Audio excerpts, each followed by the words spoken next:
Welcome to Lesson 7.4 of the Grant Architect course. In this lesson, we explore quantitative methods for program evaluation, focusing on approaches that generate numerical data for statistical analysis. Quantitative methods are essential for answering questions about how many, how much, and to what extent.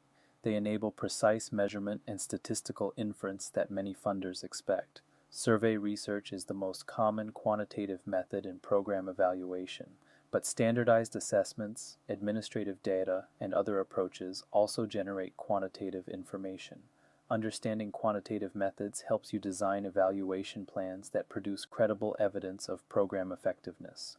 By the end of this lesson, you will understand core quantitative approaches including survey research and standardized assessment, principles of measurement quality, and basic concepts in statistical analysis of evaluation data. What are quantitative methods and what role do they play in program evaluation? Quantitative methods collect and analyze numerical data using standardized procedures that enable statistical analysis. Numbers provide precision that qualitative descriptions cannot match. When we need to know exactly how many participants improved or by exactly how much outcomes changed, quantitative methods provide answers. Strengths of quantitative methods include precision and specificity in measurement, ability to aggregate across many participants, statistical testing of hypotheses about effects, and comparability across sites, programs, or time periods. These strengths make quantitative methods valuable for summative evaluation questions. Limitations of quantitative methods include potential loss of nuance and context, dependence on having appropriate measures for concepts of interest, requirement for adequate sample sizes for statistical analysis, and inability to capture unexpected findings not included in predetermined measures. These limitations suggest combining quantitative with qualitative approaches. Common quantitative methods in evaluation include surveys and questionnaires, standardized assessments and tests, administrative data analysis, and observation using structured protocols. Different methods suit different evaluation questions and contexts. Qualitative approaches provide depth, context, and participant perspectives that quantitative methods cannot access. They are particularly valuable for understanding how and why programs work or do not work, exploring participant experiences and meanings, investigating implementation processes, and generating hypotheses for further testing.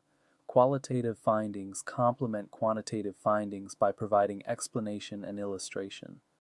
Interview protocol development requires careful attention to question design, sequencing, and flexibility. The protocol serves as a guide rather than a script, allowing the interviewer to pursue unexpected but relevant topics while ensuring coverage of key areas. Begin with opening questions that are easy to answer and help establish rapport. These might ask about the person's role, how they became involved, or their general impressions.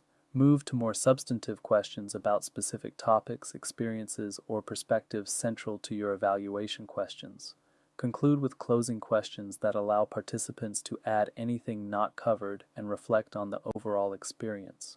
Question types include descriptive questions asking what happened, interpretive questions asking what it meant, and evaluative questions asking what worked or did not work.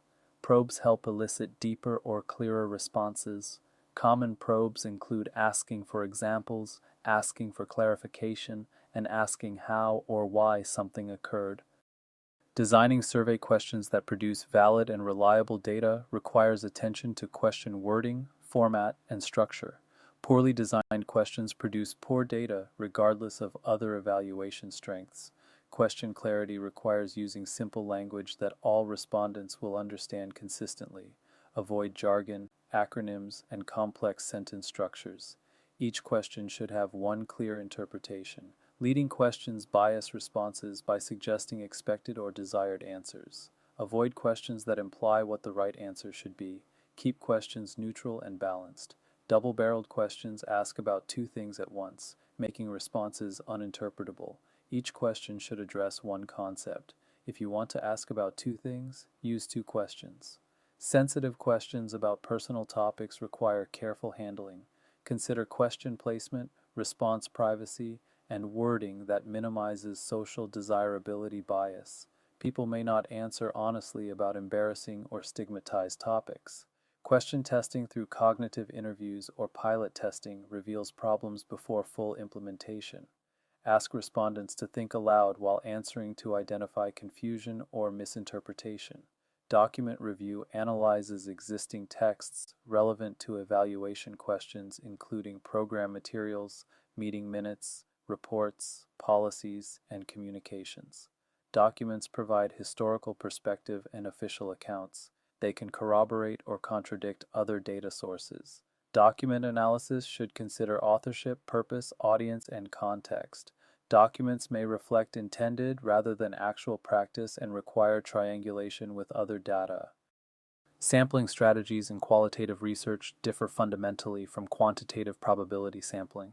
Qualitative samples are typically purposive rather than random, selected to maximize information relevant to research questions rather than to achieve statistical representativeness. Maximum variation sampling selects cases that differ on key dimensions to capture the range of perspectives or experiences. This approach is useful when understanding diversity is a priority. Homogeneous sampling selects cases that are similar to understand a particular subgroup in depth. This approach suits focused questions about specific populations. Theoretical sampling in grounded theory selects cases based on emerging theory to test and refine developing concepts. Sampling decisions evolve as analysis progresses. Snowball sampling identifies cases through referral from initial participants. This approach accesses hard-to-reach populations but may produce biased samples limited to particular networks. Pre- and post-test design is fundamental to outcome evaluation. The definition is the same measure administered before and after intervention. Baseline measurement captures starting point. Post-measurement captures ending point. Purpose is to assess change attributable to the program. The difference between pre- and post scores indicates change. Analysis compares pre- and post scores. Paired comparisons show how individuals or groups changed. Statistical tests assess significance of change. Limitation is that other factors may explain change. Without a comparison group, you cannot be certain the program caused the change. Maturation, history, and other threats to validity exist. Building rapport with participants creates conditions for authentic disclosure. Begin interactions warmly and explain the purpose and process clearly. Demonstrate genuine interest through attentive listening and appropriate follow-up questions. Respect participant expertise about their own experiences. Acknowledge the value of their contribution. Maintain professional boundaries while being personable and approachable. Focus group facilitation requires different skills than individual interviewing and presents unique opportunities and challenges. The facilitator must manage group dynamics while guiding discussion toward evaluation topics. Preparation includes developing a discussion guide with opening activities, key questions, and prompts for quieter participants. Establish ground rules at the outset regarding confidentiality, respect for different views, and turn-taking. Opening activities that allow each person to speak early help establish participation norms. During the discussion, monitor participation patterns and actively invite contributions from those who have not spoken. Manage dominant participants diplomatically without silencing them entirely. Watch for nonverbal cues indicating disagreement or discomfort. Probe for different perspectives, especially when initial responses suggest consensus that may mask diversity. Manage time to ensure coverage of priority topics while allowing organic discussion flow. Closing should summarize key themes and allow participants to correct misunderstandings. Administrative data offers evaluation opportunities. The definition is data collected for operational purposes. Organizations collect data for management, billing, compliance, and other purposes. This data may serve evaluation. Examples include attendance records, service logs, academic grades, and employment records. Existing records contain useful outcome and process data.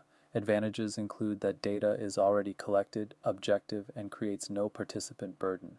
You do not have to collect new data. Records reflect actual behavior.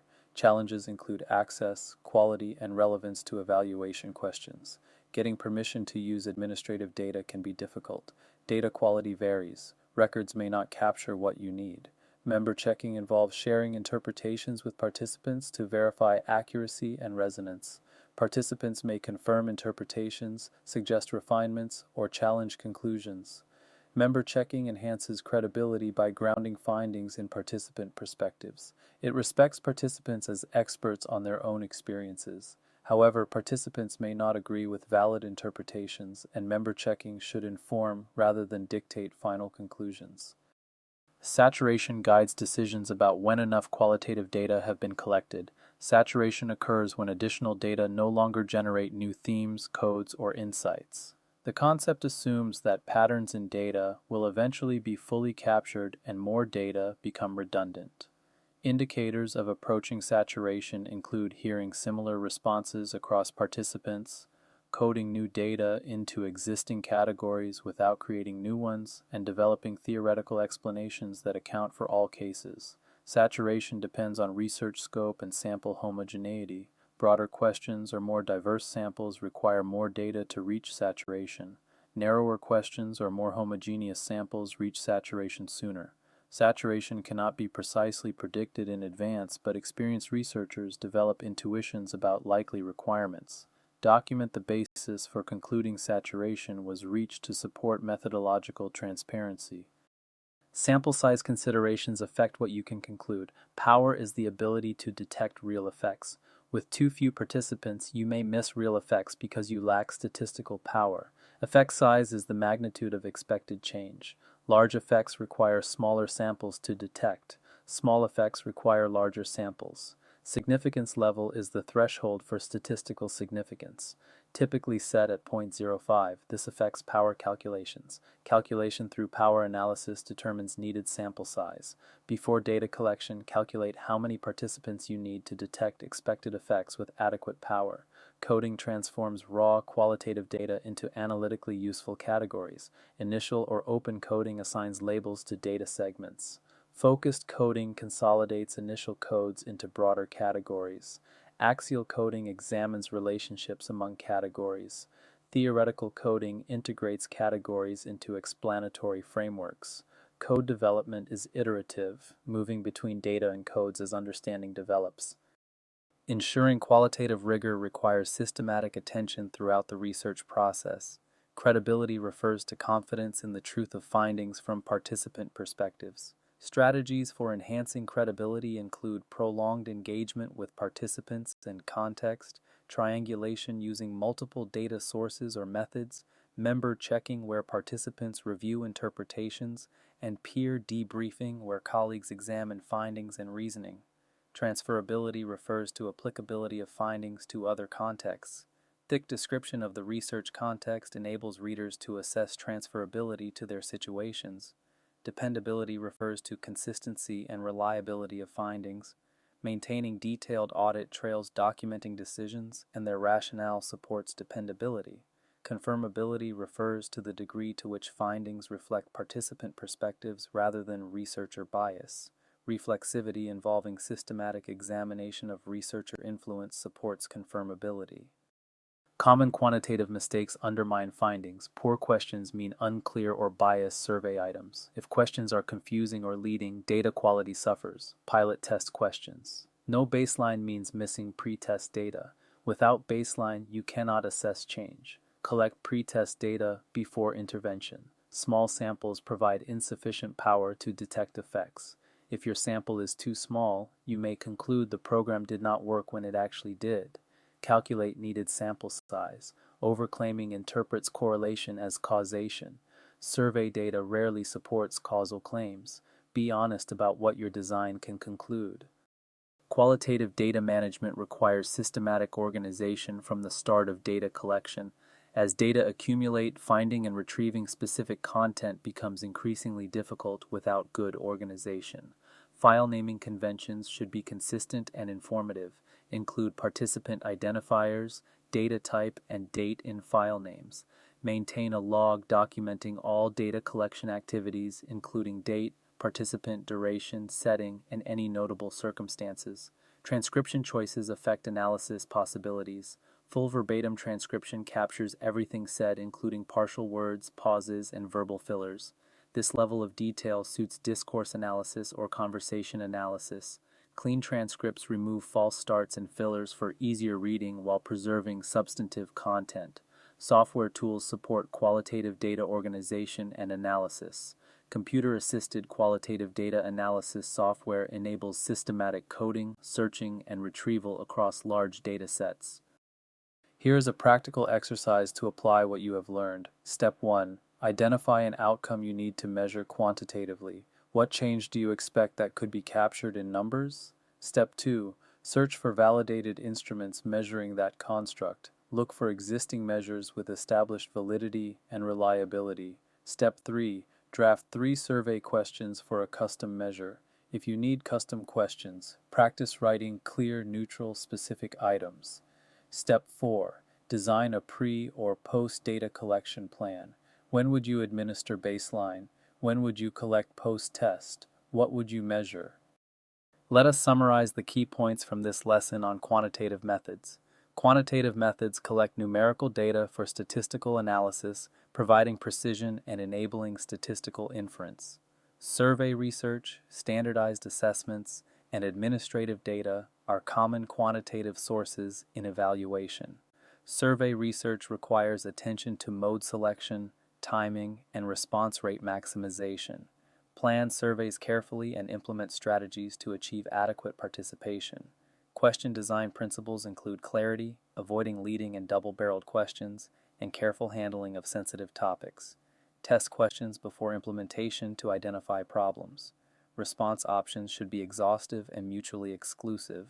Scale design affects measurement quality. Consider number of points, midpoint inclusion, and anchor labeling. Sampling approaches determine whose responses you collect. Probability sampling enables generalization, while convenience sampling limits conclusions to those who participated. Measure quality through validity, ensuring you measure what you intend, and reliability, ensuring consistent measurement. Use validated instruments when available. Basic statistical analysis includes descriptive statistics summarizing data and inferential statistics testing hypotheses. Report effect sizes alongside significance tests. In our next lesson, we will explore qualitative methods that complement quantitative approaches by providing depth and context.